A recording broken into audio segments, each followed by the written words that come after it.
ოფისიდან ბატონო გოგა, გამარჯობა, დიდი მადლობა რომ ჩვენს გადაცემაში იღებთ მონაწილეობას. მოგესალმებით. ბატონო გოგა, მინდა დავიწყო გიგი უგულავას დაპატიმრებით. ჩვენ აქ საუბრობდით სარგოზისთან პარალელზე, სწორედ ამ არგუმენტს ეშველიებს ხელისუფლება, მათ შორის პრემიერი ღარიბაშვილმა თქვა, რომ ეს არის მართლმსაჯულების ზეიმი და სწორედ ასე ხდება ევროპაში, რომ კანონის წინაშე ყველა თანასწორია. რა პასუხი აქვს ნაციონალურ მოძრაობას ამ არგუმენტზე? ეს რაღაცა გარკვეული პარალელები პრემიერის მიერ მოყვანილი და ზოგადად ის მართლმსაჯულების ზეიმი, როგორც მონათლეს გუშინდელი დღე და საერთოდ ბოლო პერიოდი. განსხვავება ამ ყველაფერსა და იმას შორის, რაც მანამდე ხდებოდა, იყო ის, რომ მანამდე რაღაცა გარკვეული ტიტუშკებით, ეგრეთ წოდებული გამწარებული ხალხით, პოლიტპატიმრებით რაღაცნაირად ახერხებდნენ ხოლმე ამის შეფარვას, მაგრამ ბოლო რამოდენიმე დღეა და გიგი უგულავის დაკავებიდან, ალბათ აეროპორტში დაკავებიდან ხელისუფლებამ გადაწყვიტა, რომ ღიად უკვე ურცხვად ეს დაუფარავად გადავიდეს აგრესიულ ქმედებებზე ნაციონალურ მოძრაობის მხრიდან. მიზნები არის დეკლარირებული დიდი ხნის წინ ბიძინა ივანიშვილის მიერ, შემდეგ უკვე მისი მემკვიდრის მიერ, ის რომ ნაციონალურ მოძრაობა უნდა განადგურდეს და ამ ყველაფერმა მიიღო უკვე ღია აშკარა სახე. ახლა სარკოზის პრეცედენტი წამოეშველება მათ საფრანგეთიდან თუ კიდევ რამეს მოიგონებენ, ეს ნახოთ დროის საქმეა, თუმცა ის რაც ხდება უკვე და ის რაც გუშინ განსაკუთრებით რაც დაიწყო, ეს არის პირდაპირ ღია აგრესიის გამოხატვა მთავარი ოპოზიციური ძალის მიმართ, პირდაპირ ნაბიჯები იქითკენ რომ გაანადგურონ ეს ძალა უკვე ფიზიკური ქმედებებით და ეს იყო ყველანაირად ყველა ნიშანია იმისა, რომ ეს იყო დაგეგმილი. ჯერ ერთი დავიწყოთ იმით, რომ ჯერ კიდევ განაჩენი როდის გამოვიდოდა არავინ არ იცოდა, როდესაც უკვე დაიწყო მობილიზება სასამართლოს ეზოში უცნაურად ბევრმა პატრულმა და ეს არ იყო ახლა იქ რაღაცა ან აქცია, ადამიანები იყვნენ შეკრებილები, ელოდებოდნენ განაჩენს. ამას მოყვა უკვე დღევანდელი კომენტარიც ამას ადასტურებს, რომ პრემიერ-მინისტრმა ეს გამოაცხადა რაღაც მართლმსაჯულების ზეიმად და პირიქით მოუწოდა, ასე ვთქვათ, სამართალდამცავებს ჭყალებში ის აქციები, რაც მათ გუშინ ჩაიდინეს და პირიქით უფრო მეტი სტიმული მისცა, რომ ეს არის კარგი და აი ასე უფრო მკაცრად. მაგრამ აი რაში უნდა აწყობდეს თქვა პრაგმატულად ხელისუფლებას, თუ მას ეს დაგეგმილი ქონდა, იგივე ეს ხმაური, თუნდაც იგივე არჩევნების წინ, მასვე ხომ არ აზარალებს. სადა აქვს ამ ხელისუფლებას პრაგმატიზმი, ეს არის დაწყებული ხა სოლოლაკელი იხტიოლოგისგან დაწყებული ქვედა რგოლამდე არის აბსოლუტურად ყოველგვარ პრაგმატიზმს, რეალიზმს რა ნიშანთვისება შეიძლება ქონდეს კიდევ ხელისუფლებას, რომელიც მათ აბსოლუტურად არ გააჩნია. გეთახმებით, ალბათ გონივრული იქნებოდა თუნდაც რომ დაუშვათ გუშინ გიგი უგულავას მიმართებაში გადაწყვეტილება ყოფილიყო რაღაც განსხვავებული, დაუშვათ რაღაცა ის მანევრი გაეკეთებინათ. არა, ესენ ჩვეულებრივ ნაჯახს იღებენ ხელში და იწყებენ ქმედებებს, არანაირი იქ რაღაცა ახსნა გაправებები იყო მე იქ უმრავლესობისგან, რომ პრემიერ-მინისტრმა სხვა ცხელი ზაფხული იგულისხმა და ეს არჩევნები და მზე იგულისხმა და სიცხე და ასე შემდეგ. არა, ჩვეულებრივ გამოაცხადა, რომ იქნება ცხელი ზაფხული, იქ რაღაცა მინისტრის მოადგილე კულტურის დარგში აყლოჭინდა უკვე გუში რომ რაღაცა ეს თურმე იმათ მოფერებად მოგვეჩვენება, ახალი საწვავი უნდა ჩაასხან მართლმსაჯულების მანქანაში თუ რაღაც სისულელებს ბოდავენ. არაფერი ჩვეულებრივ ღია ქმედება ეხა. ღარიბაშვილმა გუშინ ღიად გამოაჩინა ივანიშვილის ნაჩუქარი პატარა მუსკულები და დაიწყო ამ მუსკულებით თამაში. თუმცა ბატონო გოგა, გამოძებას აქვს რაღაც კარგად და დიდხანს არ გრძელდება. გამოძებას აქვს თავის არგუმენტები, მათ მაგალითად წარმოადგინეს ვიდეო მასალა გიგი უგულავას საქმეზე, რომელიც ეხება ფულის გათეთრებას, სადაც ღონიაშვილი და კაპანაძე რაღაც $350,000-ზე საუბრობენ, ასევე მიმოწერა, SMS მიმოწერა კაპანაძესა და უგულავას შორის. თქვენ თვლით, რომ ეს მტკიცებულებები არარელევანტურია აბსოლუტურად? მე ვნახეთ ჩვენების ფრაგმენტი, რომელიც ეგრეთ წოდებულმა მეტსახელად რიჟამ მისცა და აბსოლუტურად როგორც იტყვიან სლენგით რო ვთქვათ, რიჟა ბაზარია. სადაც რაღაცა ისეთ ფილმის სიუჟეტს ყვება, რომ სადღაც რესტორნიდან გამოვიდა ვიღაც შავ ლაბადაში ვიღაცა მიუახლოვდა, კონვერტით გადასცა წელი, სადაც იყო ლათინურად აკრეფილი ბრჭყალებში ჩასმული უგულავას გზავნილი, რომ რაღაცა იქ მუქარა თუ რაღაც ისულები. ну აი რა ვიცი, აბსოლუტურად არადამაჯერებელია მათი არგუმენტები, აბსოლუტურად არადამაჯერებელია მათი ლოგიკა.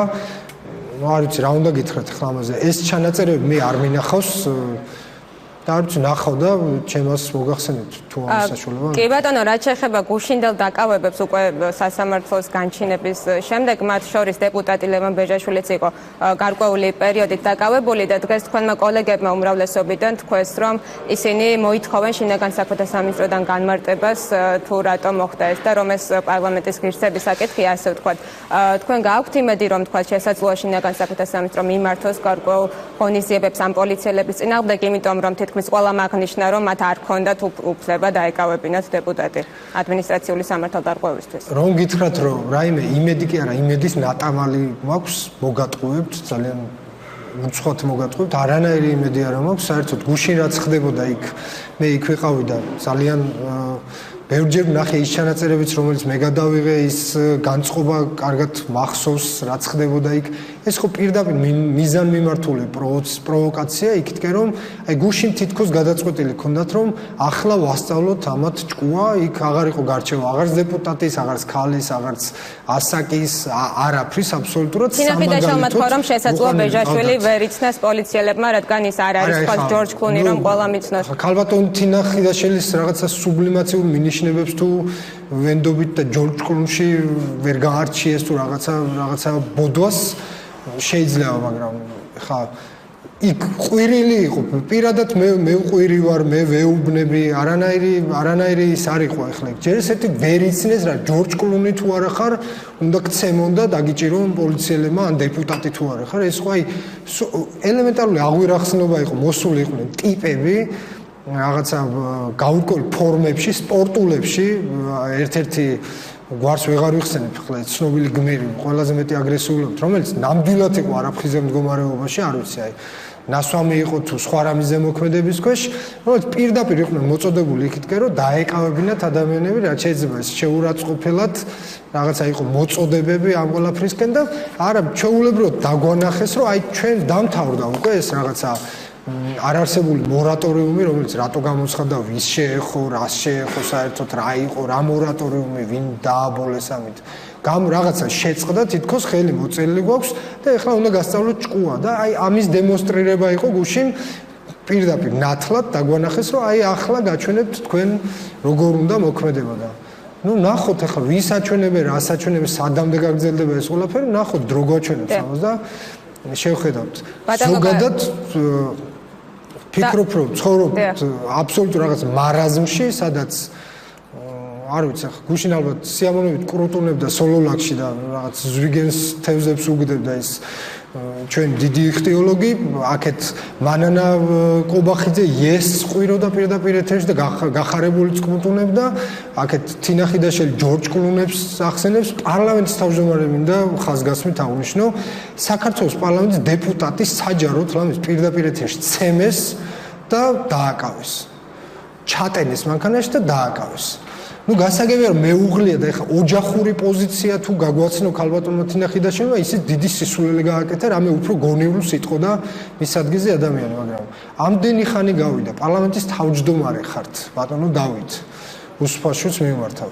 იქნებ რაღაცა თქვათ, რამე ის თქვენი საყვარელი ფრაზა ამასობაში მაინც იხმარეთ და რაღაცა გააკეთეთ, ელემენტარულ სირცხვილია თქვენი პრესტიჟის და პარლამენტის პრესტიჟის საკითხია, რომ დეპუტატი საქვეყნოდ ცემეს, ციკლაურს თავი დავანებოთ და ასე შემდეგ, საქვეყნოდ პირდაპირ ეთერში ცემეს, დააპატიმრეს, კონსტიტუცია დაარღვიეს და თქვენ სად ხართ, კაცმა არ იცის, რას ფიქრობთ, ადამიანმა არ იცის და სირცხვილია ელემენტარულად აი ასეთი პოზიციის დაკავება და სულ მარაზმში ვართ, რა ხდება ქვეყანაში, ვინ არც უსაფრაშვილია პარლამენტის თავმჯდომარე სინამდვილეში, არც ღარიბაშვილი პრემიერ-მინისტრი, არც კობახიძე ვინ არის თვითონ არის, არაფერი არ ხდება. ამ ქვეყანაში არის რამდენადაც სასაცილოდ არ უნდა ჟღერდეს ივანიშვილის სასაცილო რეჟიმი, მაგრამ ფაქტია, რომ აი ეგეთ სასაცილო რეჟიმში ცხოვრობ და ну რაღაც უნდა ველოდოთ ან რაღაცა მოხდება ან ზებრები გაუმრავლდება და კარხასიათზე დადგება ან ზვიგენი დაყრის ქვირიც რაღაცა ასეთ მოვლენებზე ვარ დამოკიდებული. ამასობაში თუ სარკოზის დააპატიმრებენ და დაკითხავენ, აქ მათ ხელფეხი გაეხსნებათ, რომ რაც უნდათ ის უნდა ქნათ. დიახ და ბოლო შეკითხვა მაქვს. ნახოთ ახლა რამდენი ხანი გაგრძელდება ამას დრო ვაჩვენებთ. ნახოთ, ბოლო შეკითხვა მაქვს. ასე თუ ისე დააკავეს თქვენი პარტიის ერთ-ერთი საკვანძო ფიგურა, თქვენი საარჩევნო შტაბის უფროსი, ერთ კვირაში არის არჩევნები და ალბათ ამის გამო კიდევ უფრო მნიშვნელოვანია ეს ამბავი. დააზარალებს თუ არა თქვენ საარჩევნო კამპანიას და როგორ ფიქრობთ, შედეგზე აისახება თუ არა, რასაც აჩვენებს ნაციონალური მოძრაობა მეორე ტურში? იცით რა, ესეც ალბათ ძალიან ძნელი გასათვლელია. ზოგადად საარჩევნო შტაბი მუშაობას აგრძელებს, რა თქმა უნდა, ნაციონალური მოძრაობა არ არის რაღაცა ქართული ოცნება, ზოგადად მთელი კოალიცია რო, რომელსაც ერთი კაცი რო ამოვაცალო და გადადო გვერდზე, ან იმ კაცს რო 7 მილიარდი ამოვაცალო და გვერდზე გადადო, აბსოლუტურად ამორფულ მასას და ბრბოს დაემგონება. ნაციონალური მოძრაობა არის სტრუქტურა, გარკვეული ინსტიტუციები არსებობს, საარჩევნო შტაბი აგრძელებს მუშაობას.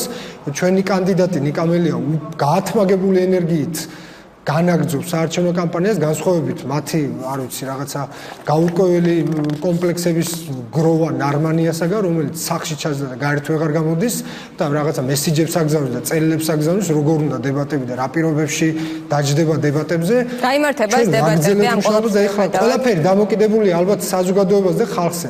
თუ მათ უნდათ რომ აი ასეთი ქვეყანა ქონდეთ, ასეთი ქალაქი, ასეთი რაღაცები ხდებოდეს, ამ სიტუაციაში ვიცხოვროთ, პოზიციას გამოხატავენ შესაბამისად.